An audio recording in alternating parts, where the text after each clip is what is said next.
작년 한 해 동안 우리 할렐루야 찬양대가 매주일마다 아름다운 찬양을 인도했고요. 우리 관현악단 단원도 수고하셨는데 다시 한번 감사와 영광의 박수를 드리겠습니다. 오늘 송년주일과 결산주일 예배 나오신 우리 성도님과 가정 위에 하나님의 크신 복이 넘치기를 바랍니다. 유명한 화가 가운데 미켈란젤로가 1524년경에 있었던 일인데요. 이 미켈란젤로 화가가 지금 바탄 성당 안에 있는 시스나 채플의 천장 벽화를 그릴 때 있습니다. 천지 창조의 그림을 그리고 인간의 타락과 노아의 얘기를 쭉 그리는 가운데 작품이 이제 거의 끝나갈 무렵이 되었던 것 같습니다.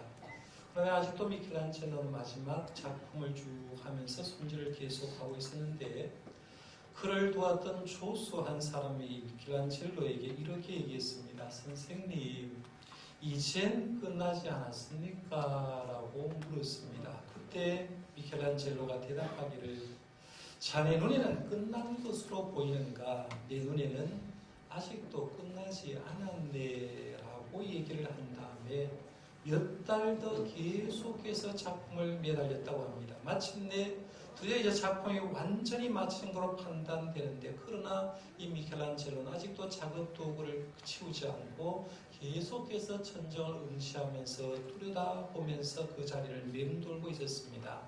그때 제자가 또 선생님에게 물었습니다. 선생님, 이제는 정말 다 끝나지 않았습니까? 라고 물었습니다. 그때 미켈란젤로가 유명한 말을 한마디 남겼습니다. 내 눈에는 끝났는데 주님 보시기에는 어떠한는지라고 얘기했다는 겁니다. 우리는 올 한 해 열심히 부단히 노력해서 살아왔고 52주간을 주일을 성수하면서 지켜왔습니다. 그리고 오늘 결산주일에 하나님의 절이 나왔습니다. 한 해를 결산하는 시점에서 서 있고요. 아마 우리가 언젠가는 저와 여러분들 모두가 인생의 결산을 할 때가 있을 거고 인간의 마지막 생애를 마지막 순간도 맞이하게 될 겁니다. 중요한 건 인생의 결정을 내리고 인생을 결산할 때 또 한 해를 결산할 때 누구의 관점으로 내 인생을 평가하는가 하는 것은 굉장히 중요한 문제입니다. 오늘 보면 3절 하반절에 보면 사도 바울은 이렇게 고백합니다. 나도 나를 판단하지 아니하노니라고 얘기했습니다. 오늘 본문 말씀 고린도전서 4장 말씀 많이 읽었던 말씀이고 설교로 들었던 말씀이고 아마 저희들이 헌신 예배를 다짐하면서 이 말씀을 들었던 말씀인데 사실은 이 본문 말씀의 배경을 제대로 아는 분은 드뭅니다. 오늘 본문의 말씀을 제대로 이해하려고 하면 고린도전서 1장 10절 말씀부터 쭉 읽었어야 이 본문 말씀에 왜 사도 바울이 이런 말을 했는가가 이해가 안 돼요.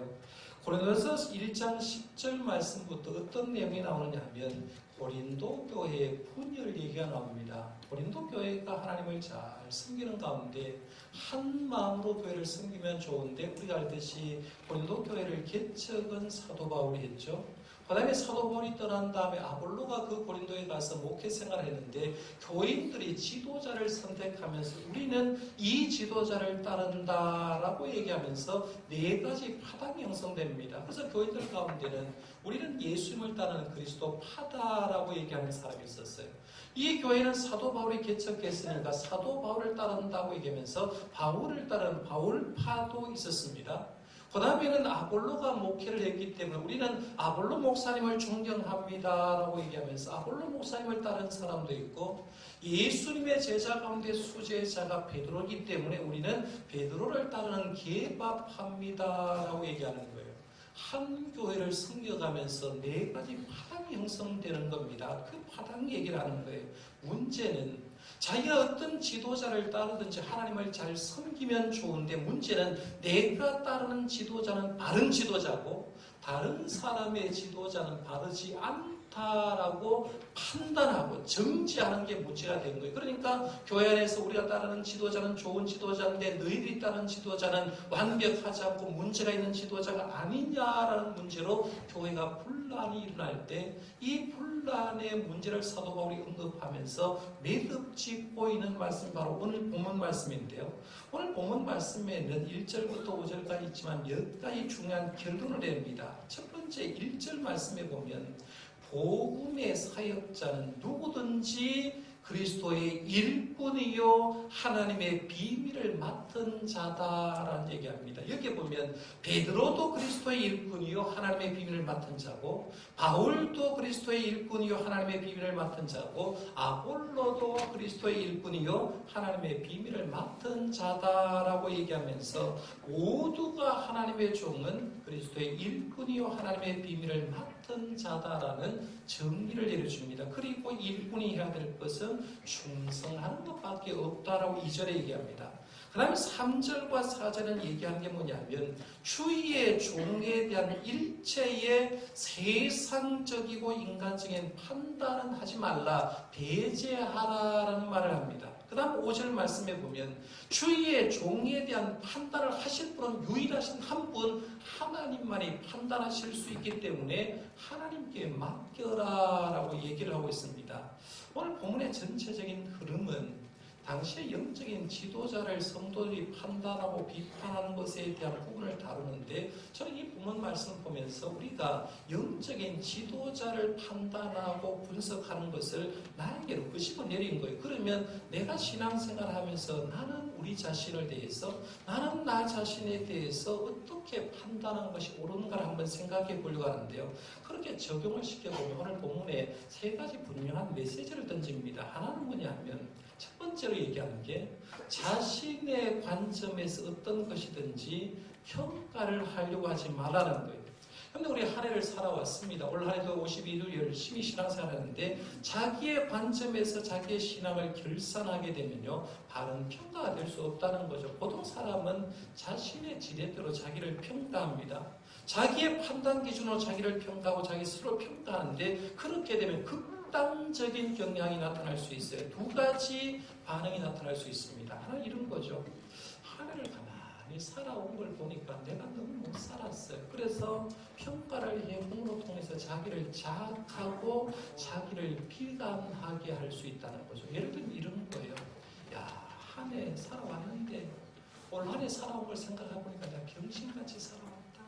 올 한 해 참 허무하게 살아왔다. 올 한 해 낭비하면서 살아왔다라고 얘기하면서 자기를 평가하면서 자기 스스로의 잣대를 갖다 딱 평가하는 순간에 나가 잘못 살았다고 얘기하면서 자학하고 비관할 수 있다는 거예요. 두 번째, 반대 형상도 있을 수 있어요.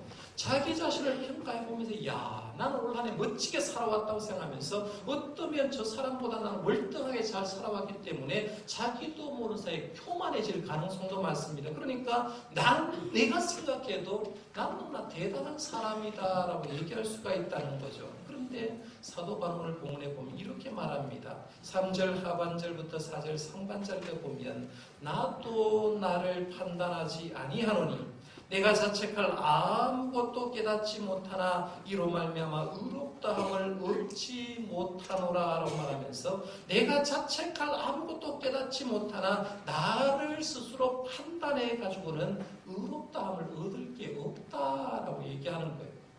탈무드에 나온 얘기 아마 여러분 들었을지 모릅니다. 한 사람이 훌륭한 남편에 가가지고 나에게 좀 지혜를 가르쳐 달라라고 얘기를 합니다. 랍비는 그 사람이 따라가서 지혜를 가르쳐 달라고 해서 그만 다른 게 아니라 그 사람이 과연 제자로서 자격이 있는가를 테스트를 해보았습니다. 문제를 하나 내서 이런 문제입니다. 여러분 한번 맞춰보세요. 두 사람이 꿀뚝 청소를 했는데 한 사람은 얼굴이 시커멓게 되고 다른 한 사람은 깨끗하게 됐다. 그러면 둘 중에 누가 먼저 얼굴을 씻으러 갈 건가? 이게 쉬운 문제였어요. 제자는 대답을 했습니다. 당연히 얼굴이 더러운 사람이 먼저 갈 거다라고 대답을 했습니다. 선생님이 하는 말이 그래서 나는 너를 제자로 삼을 수 없다라고 말하면서 답을 가르쳐 줬습니다. 얼굴이 더러운 사람은 상대방이 깨끗한 걸 본 거죠. 나는 얼굴이 더운데 상대방이 깨끗한 걸 보고 저 사람이 깨끗하니까 나도 깨끗한 줄 안다는 거예요. 그러니까 상대방이 얼굴이 더러운 사람보다는 깨끗한 사람이 씻으러 갈 가능성이 많다라고 대답을 해줬어요. 1차 시험에 제자가 떨어져 버렸습니다. 돌아가서 이제 똑똑하게 하는 거죠. 어떻게 하면 저 스승을 만나서 내가 지혜를 배울까라고 생각하다가 열심히 공부해서 이제는 됐다라고 생각해서 다시 랍비를 찾아가서 또다시 나를 시험해 달라고 부탁을 했습니다. 시험 문제를 냈는데 1차 시험하고 똑같은 시험을 냈습니다. 두 사람이 꿀뚝 청소를 했는데 한 사람은 얼굴이 새까맣고 한 사람은 얼굴이 깨끗했다. 그러면 둘 중에 누가 먼저 세수하러 씻으러 갈 건가 했어요. 제자는 전에 나왔던 시험 문제 또 나왔습니다. 정확하게 대답을 합니다. 얼굴이 깨끗한 사람이 씻으러 갑니다. 라고 대답했어요. 랍비는 그래서 당신을 내 제자로 삼을 수 없다라고 얘기를 하면서 또 설명하기를 얼굴이 더러운 사람은 열심히 자기가 일했다는 걸 스스로 안다는 거예요. 그래서 자기가 열심히 일했기 때문에 내 얼굴에 묻었을 거라고 알고 씻으러 갔고 얼굴이 깨끗한 사람은 자기가 열심히 안 했기 때문에 씻으러 가지 않았다라고 얘기하는 거예요.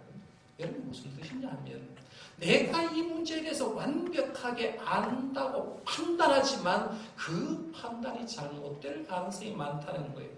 한 해를 살아오면서 역시 마찬가지입니다. 내 스스로 지난 한 해를 살아오면서 자학하고 비관에 빠진다 할지라도 내가 나를 향한 판단이 바르지 않을 수 있다는 거예요. 반대로 초긍정적으로 자기를 평가한다고 해도 그 판단은 위험할 수가 있다는 겁니다. 그래서 오늘 본문에 보면 사도 바울은 내 인생에 대해서 나에 대한 평가를 내가 하지 말라고 얘기하는 거예요. 두 번째 오늘 바울은 타인의 관점에서 하는 평가도 결산도 다르지 않다라고 얘기를 합니다.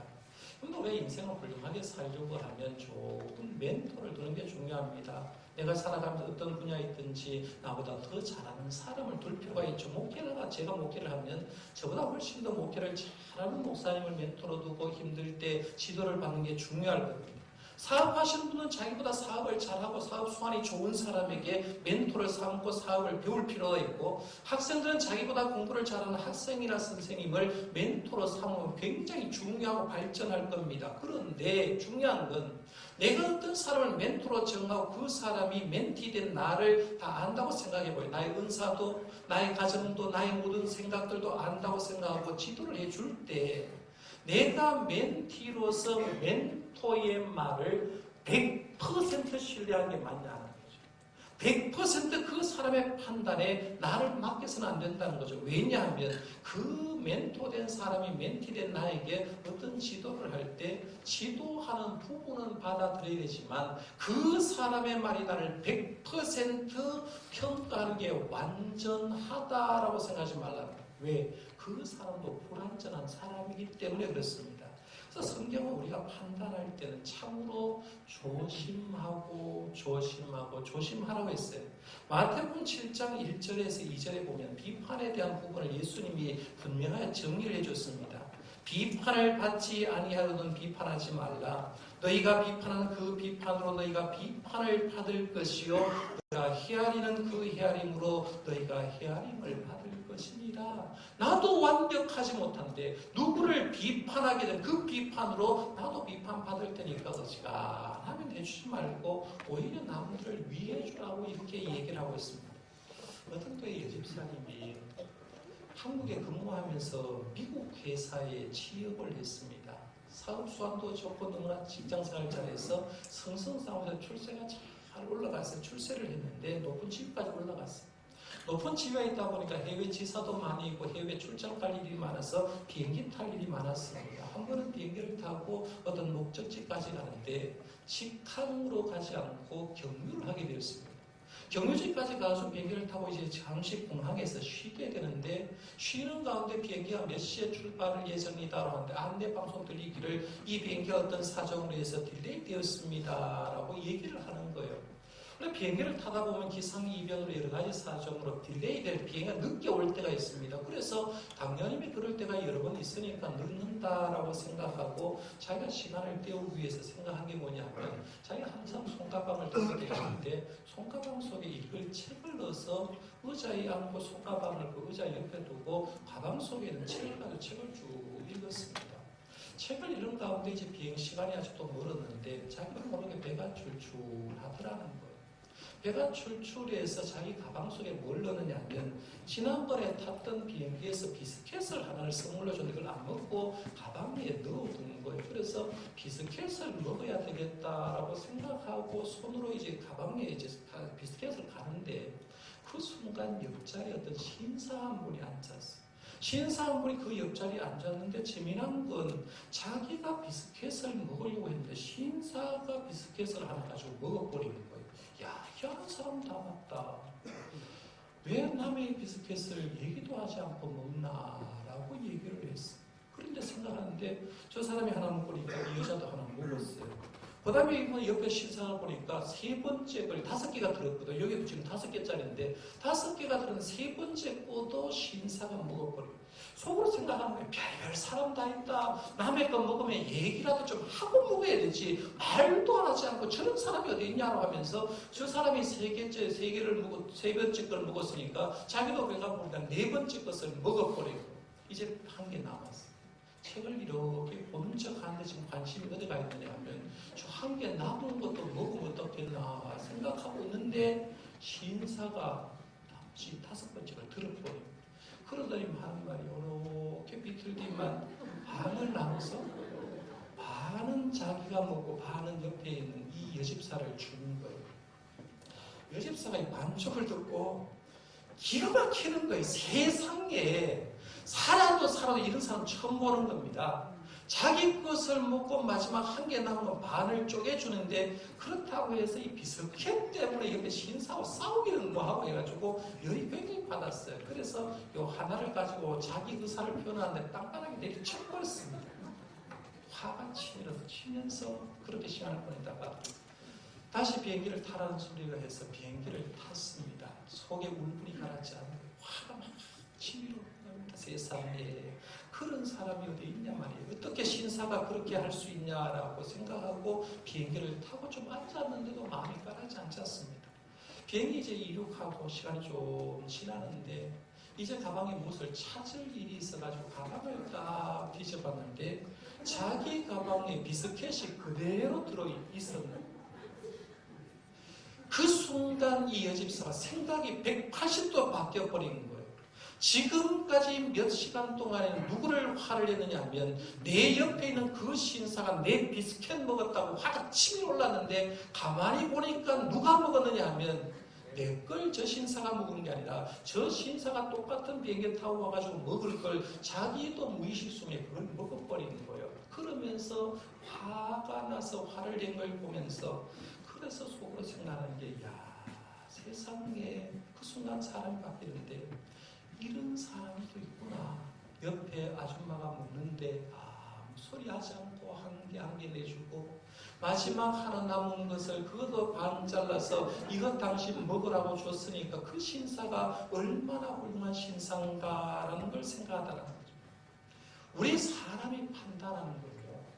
한순간 저 사람에 대해서 어떤 판단을 내렸어도 돌아서 보면 내 판단이 잘못되었을 때가 수없이 많이 있다는 거예요. 그러니까 어떤 판단을 내릴 때, 어떤 사람을 대할 때 너무 속단하지 말라는 거예요. 내 생각에는 저 사람이 저런 사람이라고 딱 얘기하는 순간 돌아서면 내 판단이 잘못되었다고 할 때가 있다는 거죠. 그러니까 내가 인생 살아가면서 때로는 저 사람이 나에 대해서 잘못된 판단을 내려도 별 화낼 필요가 없다는 거죠. 그 판단 오지 않을 수 있다는 거예요. 세 번째로 본문의 사도 바울은 평가를 하려고 하면 하나님의 관점에서 평가하라라고 얘기를 합니다. 4절 하반절부터 5절 말씀에 보면 다만 나를 심판하실 이는 주시니라. 그러므로 때가 이르기 전 곧 주께서 오시기까지 아무것도 판단하지 말라. 그가 어둠에 감추인 것들을 드러내고 마음의 뜻을 나타내시리니 그때에 각 사람에게 하나님으로부터 칭찬이 있으리라 했어요. 그런데 하늘을 결산하면서 시선을 사람들에 두지 마세요. 목회자에도 둘 필요 없어요. 하나님을 바라보라는 거죠. 하나님은 나를 창조하신 분이죠. 나를 지금까지 살게 하신 분입니다. 나를 위해서 예수님 이 땅에 보내주신 분이고, 나를 위해서 예수님 십자가에 돌아가시고 나를 구원해 주신 그 하나님입니다. 나를 가장 잘 알고 계시는 분은 사람이 아니라는 거예요. 목회자도 아니에요. 나를 가장 잘 알고 있는 분은 나를 만드신 성부 하나님, 성자 예수님, 성령 하나님, 나를 가장 잘 아십니다. 잘 아시는 하나님이 나를 가장 완벽하게, 가장 정확하게, 가장 공평하게 판단하시는 분인 줄 믿으시기 바랍니다. 그렇기 때문에 항상 시선을 하나님께 두는 거예요. 제가 지난주에 인도와 네팔을 다녀오면서 론 미첼 원양의 선교사님 얘기를 지난주에 말씀을 드렸는데요. 이 론 미첼 원양의 선교사님 만나보면서 참 매력적인 분이다, 참 반할 분이다 라고 생각했는데요. 제가 그 두 부부를 보면서 반했다라고 하는 건요, 영국 사람하고 한국 사람이 일단 국제결혼했다고 반한 거 아니에요.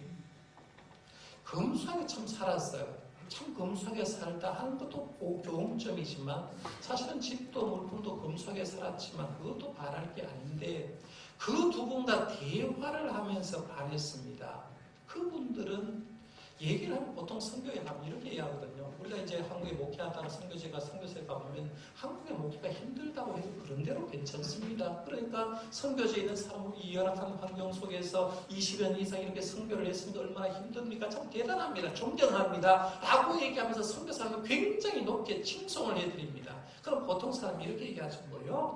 부족합니다. 다른 선교사도 다 그렇게 하는데요. 라고 대답하는 게 일반적인 선교사님 말이었습니다. 근데 원양의 선교사님 이렇게 얘기하더라고요. 대단합니다. 훌륭합니다. 라고 제가 말씀드렸더니만 원양의 선교사님 하는 말이, 내가 하나님 앞에 갔을 때 하나님이 나를 칭찬해 줄까를 저는 늘 생각하고 삽니다. 지금 내가 여기 인도 땅에 사는 건, 네팔 땅에 내왕하면서 사역하는 게 마지막에 하나님이 나를 칭찬해 줄 것을 저는 생각하면서 지금 현재를 사역하고 있습니다 라고 얘기를 하는데 제 마음에 감동이 되는 거예요. 아, 그렇구나. 주님께 칭찬받는 걸 상상하면서 일하겠구나 생각하는데요. 우리의 사정을 하나님이 잘 하십니다. 마지막에 하나님 평가할 때도 내 사정 아닙니다. 오늘 읽은 교동문 말씀, 마태복음 25장 말씀은 설명이 필요 없을 정도죠. 5달란트, 2달란트, 1달란트 받은 자. 어떤 왕이 멀리 가면서 사람의 정황에 맞춰서 5달란트, 2달란트, 1달란트 주었고, 그러고 나서 열심히 장사해서 5달란트 받은 사람 5달란트 남겼다. 2달란트 받은 사람 2달란트 남겼고, 1달란트 받은 사람 남기지 못해서 땅에 묻어뒀다가 주인이 다시 돌아왔을 때 5달란트, 2달란트 받은 사람은 칭찬받았고, 남긴 것도 선물로 받았다. 1달란트 받은 사람은 저주를 받았고, 자기 가진 것 빼앗겼고, 올무이를 갚는 역사가 있었다라고 얘기합니다. 여기 메시지 핵심이 뭘까요? 예수님 우리의 겁주기 위해서 이 말씀을 했겠냐는 거죠.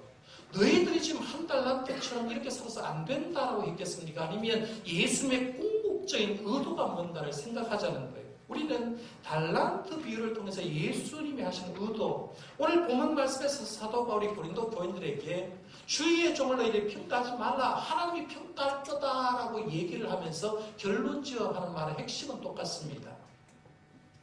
예수님 말씀한 핵심은 이런 겁니다. 당신의 자를 평가할 때, 판단할 때 처벌 있지 않고 5달란트, 2달란트, 1달란트 비유하는 것은 우리 모든 하나님의 자녀는 5달란트, 2달란트 받던 자처럼 살아서 주님 오셨을 때 칭찬받기를 원한다는 게 주님의 본뜻이에요. 이걸 얘기를 하려고 하는 거죠. 요한복음 8장 11절에 보면 예수님은 가늠한 현장에서 잡혀온 여인에게 마지막으로 이런 말을 합니다. 나도 너를 정죄하지 아니하노니. 분명한 말이에요. 네가 지금 가늠 현장에 잡혀왔지만, 죽을 사람이지만 나도 너를 정죄하지 아니하노니 가서 다시는 죄를 범하지 마라. 나 너 정죄 안 한다 했어요. 요한복음 21장에 보면 예수님이 부활하셨던 얘기가 나옵니다. 예수님 잡혔을 때 우리가 알듯이 베드로 사도는 수제자였지만 예수님 모른다고 부인을 3번 했습니다. 예수님 부활한 거 알고도 갈릴리 가서 고기를 잡고 있을 때 예수님이 고기 잡는 그 현장에 와서 베드로에게 이런 얘기합니다. 요한의 아들 시몬아, 네 날 사랑하느냐? 사랑을 묻고 확인한 다음에 하는 말이 내 양을 먹여라, 쳐라, 양을 먹여라.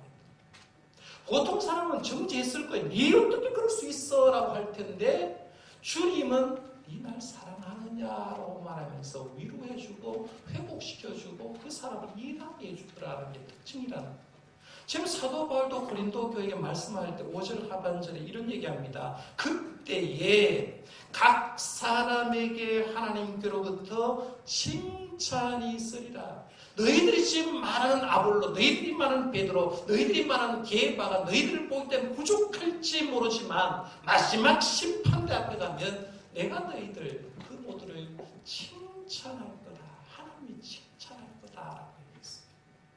하나님이 우리를 평가하고 결산하는 이유는요, 처벌하기 위함이 아니에요. 칭찬하기 위함입니다. 오늘 설교 말씀에 30번 설교에도 다른 거 기억하지 않아도 됩니다. 딱 이것만 해요. 오늘 설교의 핵심은 하나님은 처벌하기 위해서 결산하는 것이 아니라 하나님은 칭찬하기 위해서 결산합니다. 분명한 사실입니다.